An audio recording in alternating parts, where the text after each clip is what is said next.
Good morning. In this video lesson, I am going to explain about efficiency of battery. How we will calculate the efficiencies of the batteries are going to be discussed. The efficiency of a battery is expressed in two ways. One is ampere hour efficiency, or also called quantity efficiency.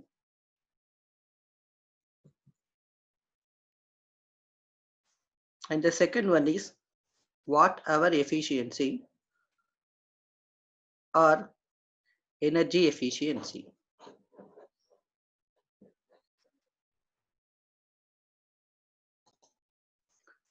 The ratio of ampere hour output supplied during discharge of a secondary cell or battery to the ampere hour input required during charge under specified conditions is ampere hour efficiency.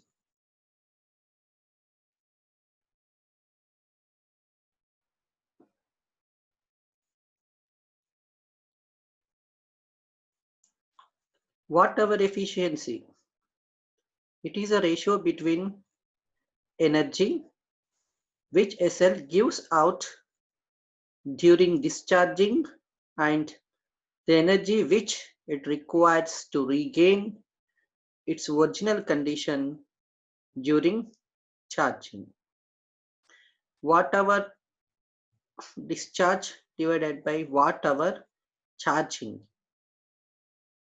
As the voltage on discharge is always less than voltage on charge, the efficiency is always less than 100%.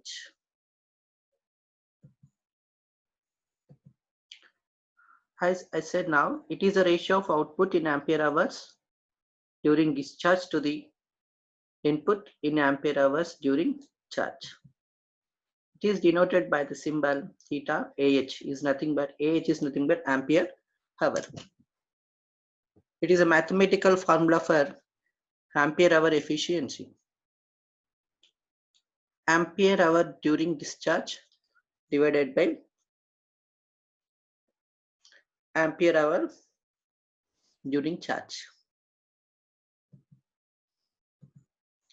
If ID is the average current in amperes during discharging, TD is the time of discharge in hours, then IDTD is a product of discharge.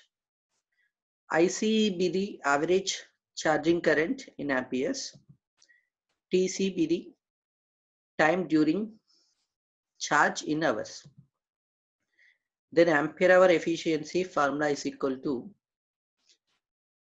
ID into TD divided by IC into TC. The numerator one is discharge,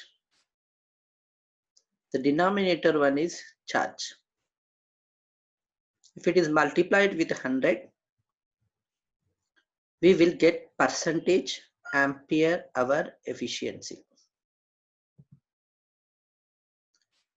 The ampere hour efficiency varies between 90 to 95%. Generally, it is a range. In between only ampere hour efficiencies will be exist. It means that if lead acid cell provides 90 ampere hours on complete discharge, then 100 ampere hours must be put back into the cell to restore it to original conditions. Next, coming to the watt hour efficiency or energy efficiency topic. It is the ratio of output energy in watt hours during discharge to the input energy in watt hour during charge. It is denoted by theta WH. W is nothing but watt, H is nothing but hours. then percentage efficiency is equal to output in watt hour during discharge divided by input in watt hour during charge. If it is multiplied with 100, we will get percentage watt hour efficiency. The energy or watt hour efficiency can be determined from the ampere hour or quantity efficiency. If Vd and Vcs are the average terminal voltages of the batteries during discharge time and charge time respectively in volts. Vd is the discharge voltage, Vc is the charge voltage. Td and Tcs is the time of discharge in hours during discharge and during charging. Td discharge time in hours, Tc charge time in hours. IC and IDs, where IC is the charging current in amperes, ID is the discharging current in amperes. Then the watt hour efficiency will write mathematically is equal to Vd into ID into Td divided by Vc into Ic into Tc. If this value is multiplied with 100, we will get percentage efficiency, percentage watt hour efficiency. This we can also write like this. All voltage is one side. This is the formula. Otherwise, we can also write, if you know ampere hour efficiency, then the term only Vd by Vc, if it is multiplied with the percentage efficiency of ampere hour, then we will get directly watt hour efficiency. We will solve some numerical problems on efficiency of batteries. Please note down this problem.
Thank you for noting down this problem.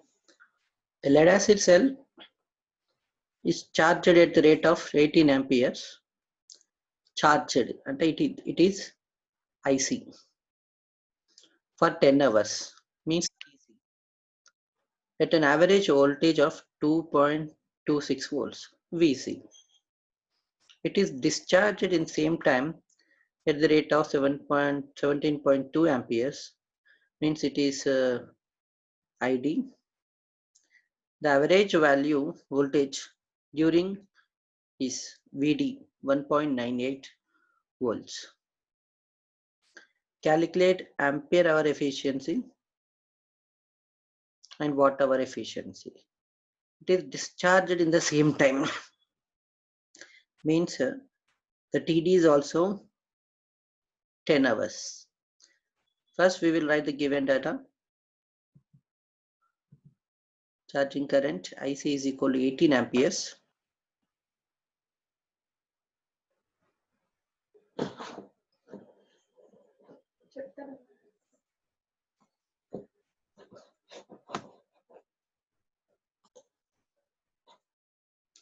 Discharging current ID 17.2 amperes. Charging time TC 10 hours. I again given same discharge time. TD is equal to 10 hours. Charging voltage 2.26 volts and discharging voltage 1.98 volts. All these values substitute in the formula to get the answers. First, ampere hour efficiency. It is a product of discharge ID into TD divided by product of IC into TC. Discharge by charge. 17.2 into 10 hours divided by 18 into 10. It is multiplying with 100 to get percentage ampere hour efficiency. It is 95.55%. Now whatever efficiency, the formula is VD ID TD divided by VC IC TC into 100. Substituting all the values, 1.98 VD into 17.2 ID, 10 hours is TD divided by VC is 2.26, IC is 18 hours, sorry 18 amperes, TC is 10 hours. If it is multiplied with 100, we are getting whatever efficiency value is 83.71%. You can observe from this answers, ampere hour efficiency always more than watt hour efficiency. Please calculate yourself and cross check with these answers.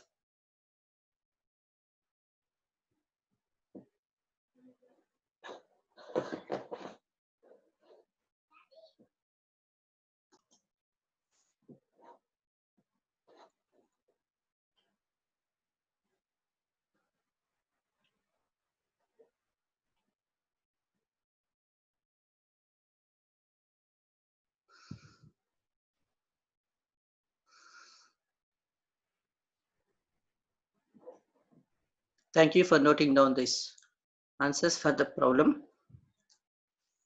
And next, problem number 2.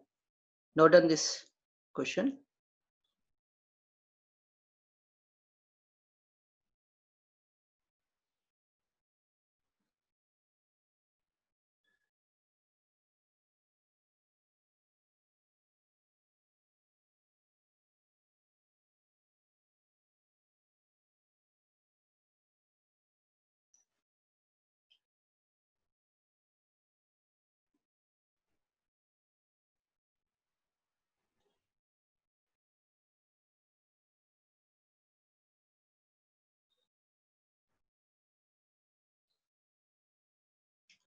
Yes.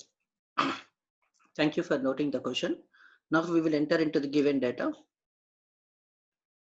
8 amperes is given charging current. 2 hours is the discharging time, after which it is discharged through a resistor of R ohms.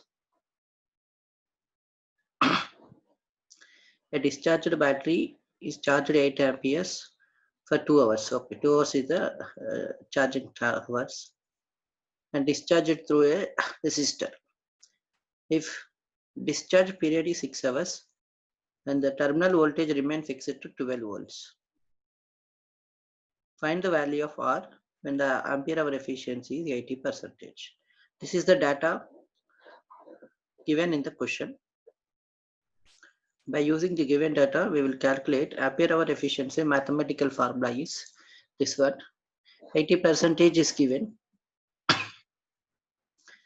Discharging current we don't know. ID into 6 hours. 8 into 2. This is charging the product and this is discharging product multiplied with 100. Now it is IT is equal to 600 ID divided by 16.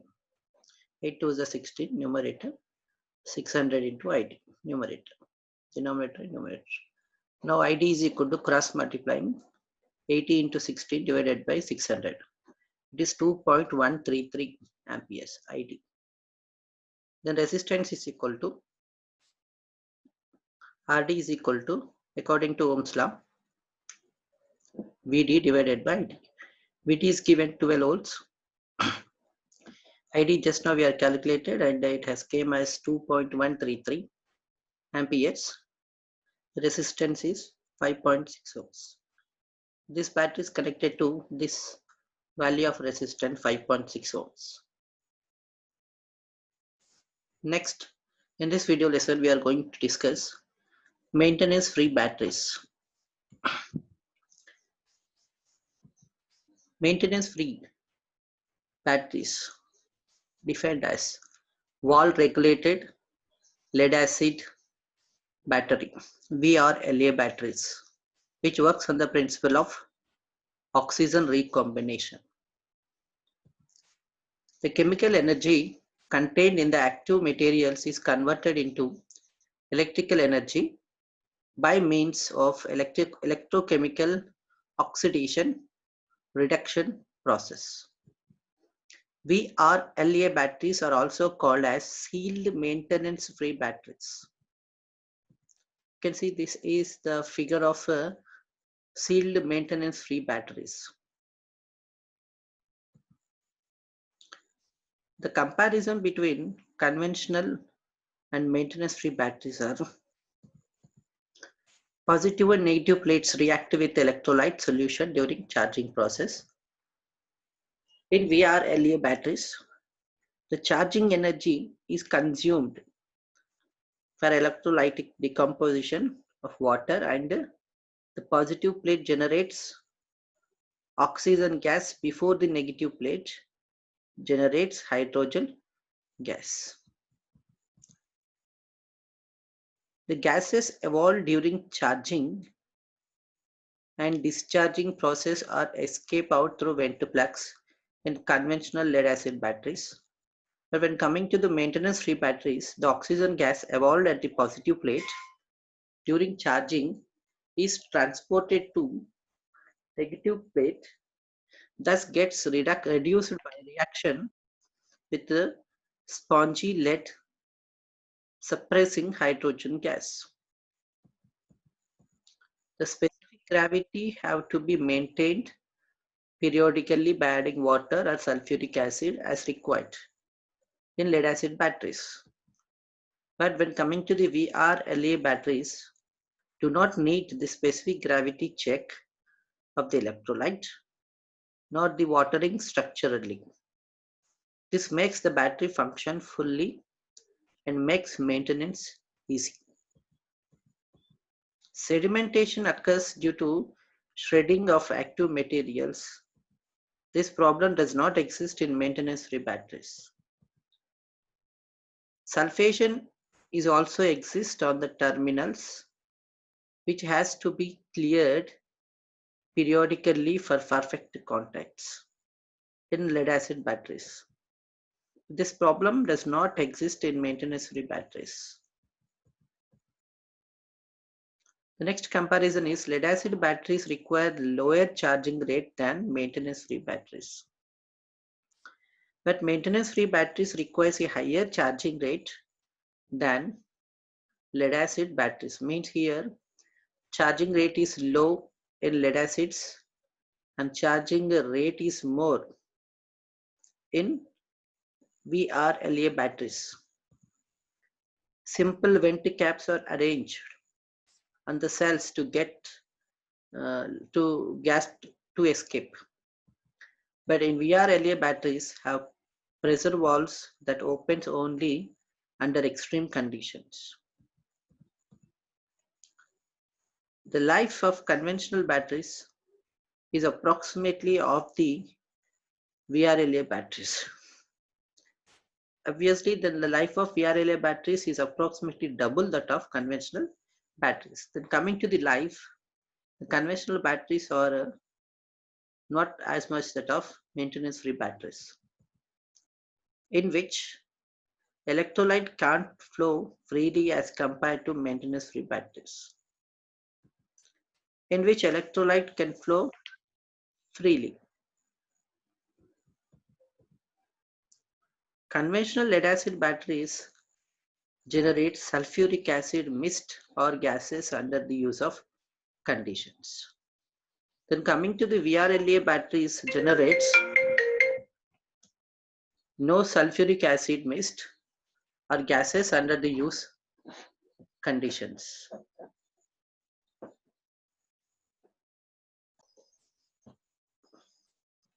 And coming to the next comparison, these batteries cannot withstand mechanical vibrations, and maintenance-free batteries withstand mechanical vibrations. These comparisons are self-explanatory. That's why I'm not giving elaborate explanation. This design is much lower ratio of power to floor space than VRLA technology batteries. This design is much higher ratio of power to floor space than large flooded type battery systems. Lead acid batteries use more electrolyte compared to maintenance-free batteries.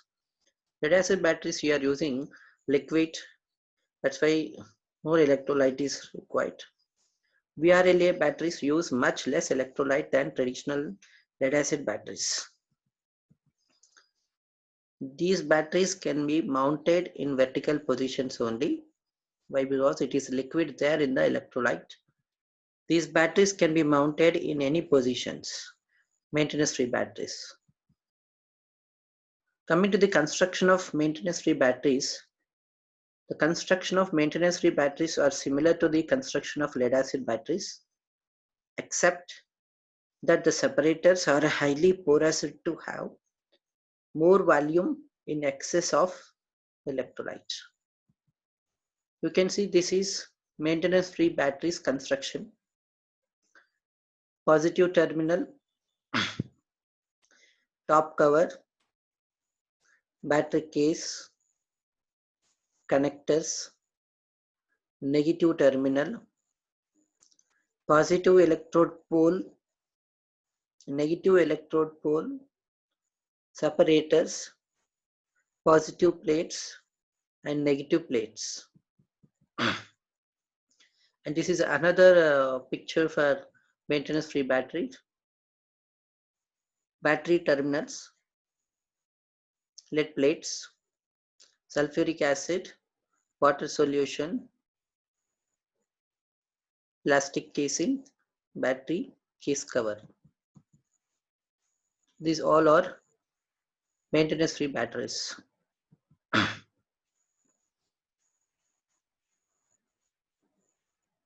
This is another maintenance free battery.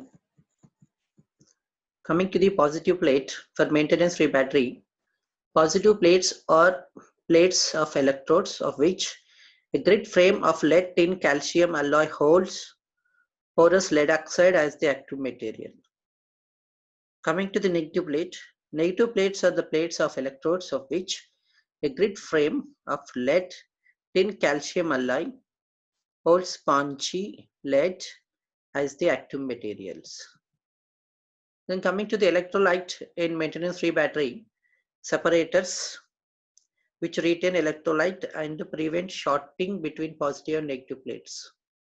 Adopts a non-woven fabric of fine glass fibers which is chemically stable in the diluted sulfuric acid electrolyte. Separators are highly porous to have more volume in excess of the electrolyte.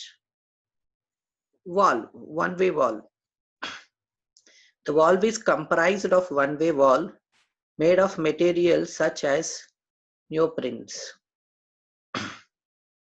When gas is generated in the battery under extreme overcharge condition due to erroneous charging, charger malfunctions as or other abnormalities, The vent valve open to release excessive pressure in the battery and maintain the gas pressure within specific range. During ordinary use of the battery, the vent valve is closed to shut out outside air and prevent oxygen in the air from reacting with the active materials in the negative electrodes. Positive and negative electrode terminals. Positive and negative electrode terminals may be fastened tab type, bolt fastening type, threaded post type, or lead wire type, depending on the type of the battery.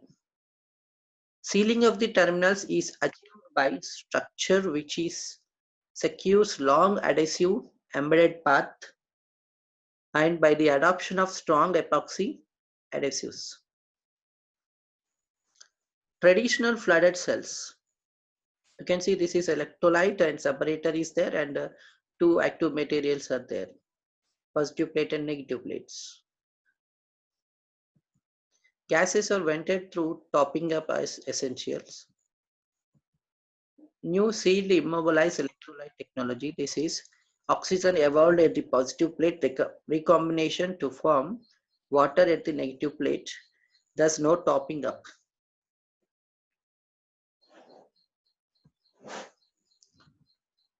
Action of maintenance-free batteries. Oxygen is produced as the positive plate and overcharge. This is a chemical action. Oxygen diffuses through the separator to the negative plate. Oxygen combines with lead on the negative plate to produce lead oxide. Lead oxide on the negative plate combines with sulfuric acid to form lead sulfate and water. The water consumed at the positive plate is thus regenerated, and a portion of the negative plate is chemically discharged to the lead sulfate.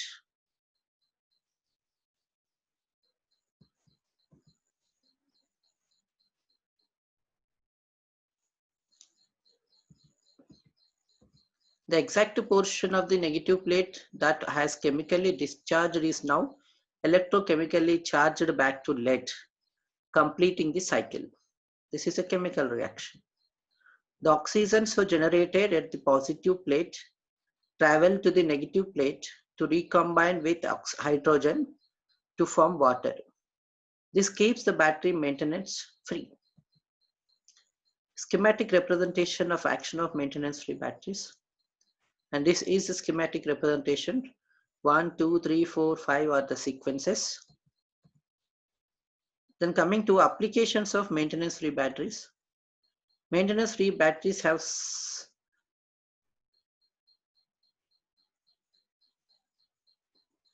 more applications. Conventional lead acid batteries which require refreshment of water in many fields of the applications.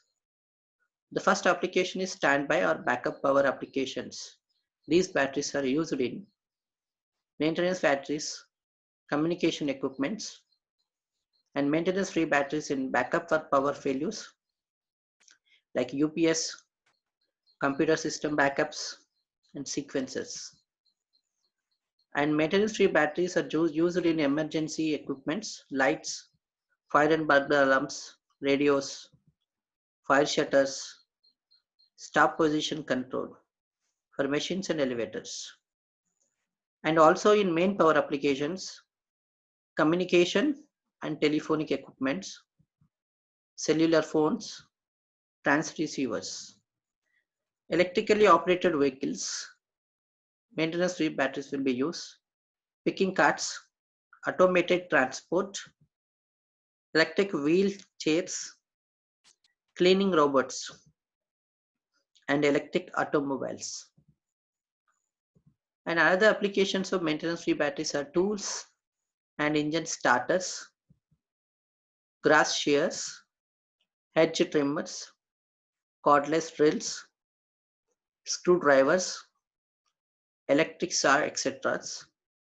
Coming to the industrial equipment and life critically medical equipments, maintenance-free batteries will be used. measuring equipments, electrocardiograph, etc.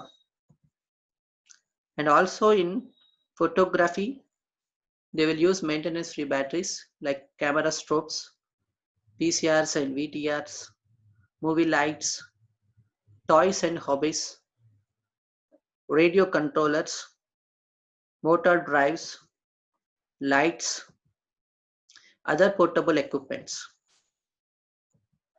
Maintenance-free batteries are also used in military applications, aerospace applications, submarines,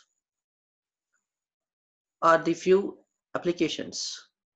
Coming to the battery developments, olden days from 1923 to 2006, this is a development of batteries. You can see initially the battery shape is like this, left side corner, and now in at 2006 the batteries are looks like that. It is a small form factory designed for use in wristwatches, pocket calculators, hearing aids, pacemakers, and similar compact portable electronic products. Button cells are compact and long life. Examples for button cells are mercury oxides, silver oxide cells, etc. Watch batteries are usually a single cell with a nominal voltage between 1.5 volts to 3 volts. Common anode materials are zinc or lithium. Common cathode materials are manganese dioxide, silver oxide, carbon monofluoride, or copper oxides. Mercury cell constructions. And this is a mercury cells construction. This is a picture of the mercury cell. Mercury cell in packing. When more current and longer life is required than what can be delivered by a dry cell, the more cost mercury cells is used. Mercury cell can supply about 5 times as much current as a dry cell of the same size. The efficiency of mercury cell is high and the use of active materials is 80 to 90% due to its active materials.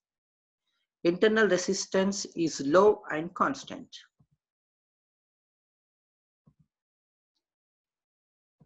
The electrochemical system in a mercury cell consists of zinc cathode, a mercury compound for cathode, and an electrolyte of potassium or sodium hydroxide. These cells are available in flat type, round or cylindrical type, and miniature button shapes. Round mercury cells have the top button a negative terminal and the bottom button as a positive terminal. This is opposite to that of zinc carbon cells. The open circuit voltage of the mercury cell is 1.35 volts when the cathode is made of mercury oxides. The open circuit voltage of mercury cell is 1.4 volts or more when the cathode is made of manganese oxides. Mercury cells perform well at elevated temperature up to 55 degrees centigrade continuous or 93 degrees centigrade for short periods. These are the advantages of mercury cells: small size, high energy to volumes, good performance at high temperatures, good resistance to shock, and long life, flat discharging characteristics. This is silver oxide cell construction.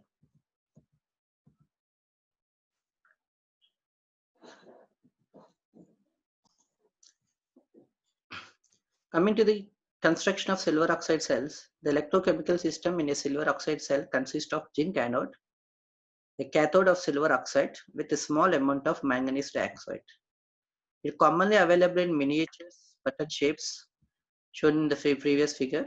The open circuit voltage of silver oxide cell is 1.6 volts, but nominal output voltage with a load is considered as 1.5 volts. These are the applications of silver oxide cells: hearing aids, cameras, electronic watches, LEDs, readouts. These are the specifications of miniatures button cells for manganese, silver dioxide, manganese. positive plate electrolyte, negative plates nominal voltage, and when load is connected, that is the end voltage available. The first letter indicates electrochemical system used in the battery, and next 3-4 digits indicates first and second digits or diameter of the batteries. This is the code for the cells to identify which type of batteries. After the package code, the following additional letters may optionally appear in the type of designations to indicate electrolyte is used. S is for sodium hydroxide, P for potassium, no letter organic electrolytes. Codes wristwatches, both digital and analog. Important applications of the miniature button cells. Calculators, we will see round type hearing aids, some remote control especially for keyless entries, backup power for personal computers, real-time clocks and BIOS configuration data, small PDA devices, various electronic toys, laser pointers, small LED flashlights are commonly powered by 3 button cells in series, button-operated children books, explosive detonators, glucometers, rechargeable batteries, nickel cadmium rechargeable battery, USB cell. This is a Nokia battery, BL5C model, lithium batteries. Generally you see in these mics. These are the batteries you will see in mics, pencil batteries, miniature round batteries. These are variety groups of batteries, various types of batteries. All batteries are put for charging. These are other type of battery, lithium thionyl chloride batteries.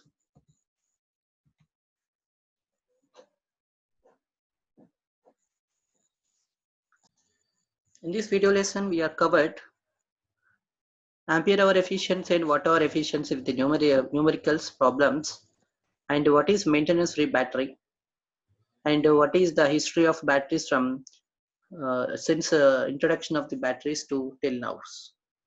Thank you.